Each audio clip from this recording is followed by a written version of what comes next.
Hey y'all, I've got this big dilemma. Y'all know that I don't believe in Bigfoot. Matter of fact, I'm getting tired of the Bigfoot hunters all coming on out here shooting at me and stuff. One of these days I want to start shooting back. But I just recently got an offer for a reality TV show.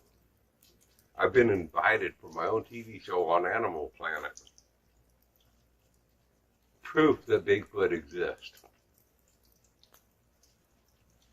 Well, I'll tell you what, folks, that invite is seeming pretty inviting, you know. I mean, it really is. But on the other hand, I had this dilemma. I'm getting tired of seeing these billboards out around everywhere, wanted dead or alive. I want people to stop looking for Bigfoot. But on the other hand, how do I turn this on down?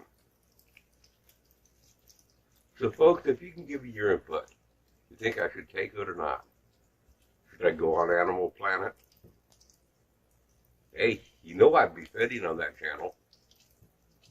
I do look like Bigfoot, don't I? Just remember, folks, if the girls don't find you handsome like me, they find you handy like me. And if they don't find you handy like me, just pray that they find you. Y'all come back now, you hear. Bye!